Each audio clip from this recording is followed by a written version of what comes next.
Hi, Dan Eisenberg back again. This is the segment on the customer C. As you remember, if you've seen the other videos, which I recommend, I introduced a model called the 3C Scale-Up model, which consists of customers, capacity, and cash. And so we're working our way through those 3 C's. And we're now at the second video segment on customers. The first video segment, we allowed you to do a self-assessment to understand how good you are at selling. Are you really ready to sell? Or do you need to do some work first? And in this segment, we're going to address what I call the quick wins of growing or scaling your customers. The quick wins is really an integral part of the entire scale-up methodology. Because if you don't get quick wins, there's a chance as an entrepreneur that you won't get to the point of experiencing the longer term wins. So let's go. So the first C, customers, you can think of getting revenues from customers in a way that the revenues come slower or faster. And I think you'll see that there's some interesting kind of ironies here. So acquiring new customers, which is what most training courses and most courses on marketing, most courses on entrepreneurship deal with, is how do you grow customers? How do you get new customers? Well, it turns out, of course, you have to do that. That's necessary. But in terms of quick wins, that's the slowest and most expensive and the riskiest way of scaling up your revenues from your customers. There are other ways that are faster and that you should explore. Now, cross-selling, there's 2 terms, cross-selling and upselling. They're often confused. Cross-selling is when you go to a movie and you buy popcorn. That's cross-selling. And upselling is when you call to buy one ticket for the movie and the agent sells you tickets for subsequent movies as well. That's called upselling. So with an existing customer or a customer that's already in your pipeline, if you succeed in selling allied products, let's say you're selling housewares and they come in and they buy a mattress. Well, selling pillows and bed sheets and other end tables for beds and so on and so forth, that's a relatively inexpensive and relatively quick sale because you've already established the need and the relationship with the customer. And the same with upselling. Now, that doesn't mean you have to be pushy. You can actually make it quite beneficial and quite attractive for customers to buy more of allied products or more of the same product. That's your job, is to make that a win for the customer, not just for you. Now, one of the big unexplored avenues for entrepreneurs, and I think there's a reason for this, is raising prices. Almost all of us, quite naturally, are afraid to raise prices. We're sure that customers are going to abandon us, even if we find ourselves in the position that we're selling a product that we're actually losing money on, so-called freemium or discounted products. And almost every entrepreneur is sorely tempted to discount because why? They're not known in the marketplace. So if I discount, if I reduce my prices, then I'll be able to get some customers. Well, raising prices with existing customers forces you to do a few things. One is, if you succeed, and if you succeed in only doing it in, let's say, 10% of your customers, still, that's a significant addition to your top line and probably to your bottom line, your profits as well. But no less important is if you go through the exercise of raising prices, even if you don't actually raise prices, it forces you to think, what value am I giving to my customers and how can I increase that value? Remember we talked last time about customer benefits?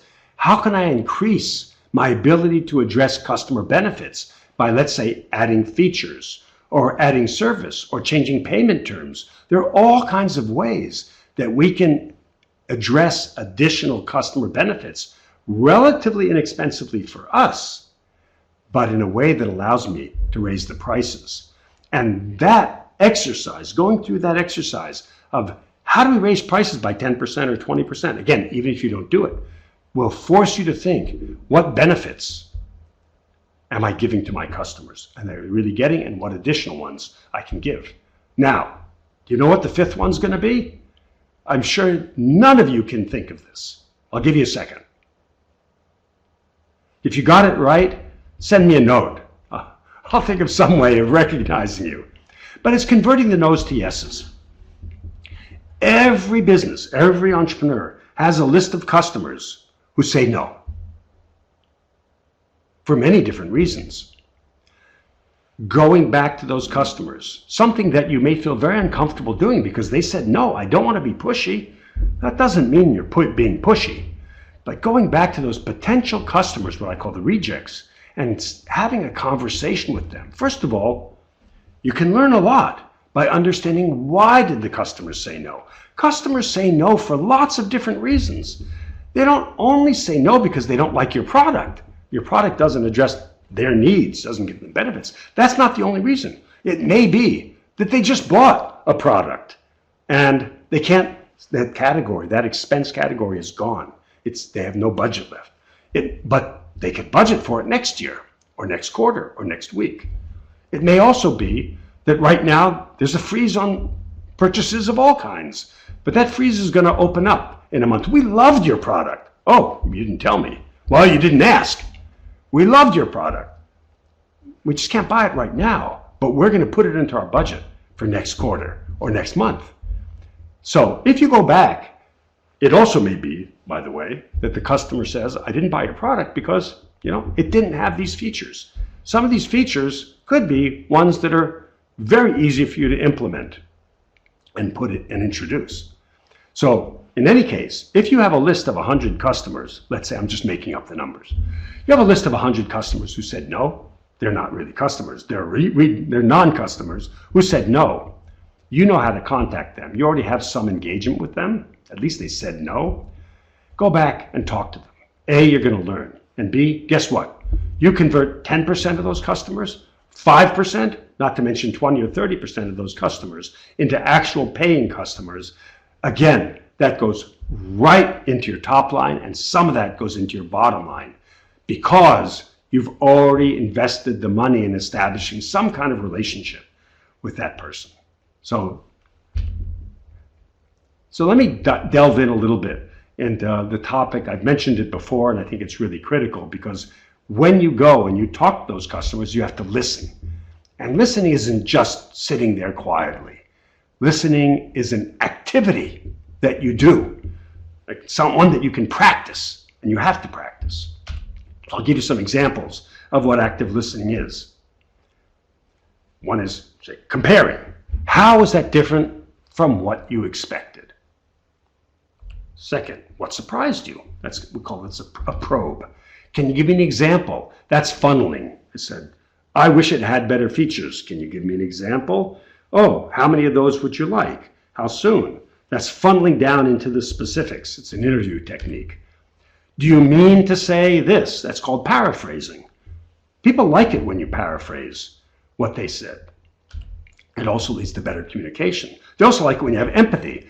Well, that must have seemed frustrating or annoying or must have seemed too expensive. Showing some kind of empathy is also part of active listening. How did you react when you saw that? When you tried it out, what response did you have? Probing. When did that happen? Context.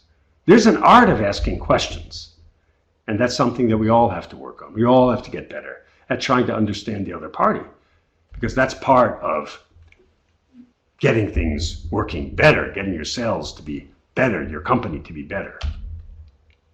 These are just some additional examples. So let me give you a couple of takeaways. I end each one of these video segments with a summary of takeaways, and here are just a few. They're not the only ones, they're just a few. One is, always go back to the nose. Always go back to the nose. Practice raising prices. Doesn't mean you have to do it, you have to practice it. Leverage the existing customer base that you have in order to expand. By the way, part of this is also loyalty. Customer loyalty, with the cost of acquiring a new customer is really high, relatively, than keeping the same customer. You have to manage. That's why now, it's interesting, only in the last few years, We've seen the popularity of what we call customer success officers, or people who are responsible for customer success. So that's benefits. That's dealing with customer benefits. When your customers succeed, that means you're addressing their benefits, their needs with benefits.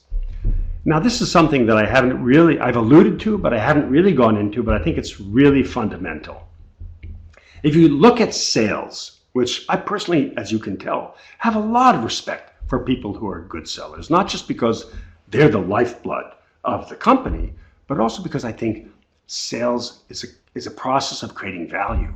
It's a process of creating value for the other side, and it's a process of capturing some value for yourself as well. It's what we call the win-win. And that's a generic process. That's a process. Being a good salesperson understanding the selling process is going to help you in so many different ways create value for your partners in order to create value also for your venture.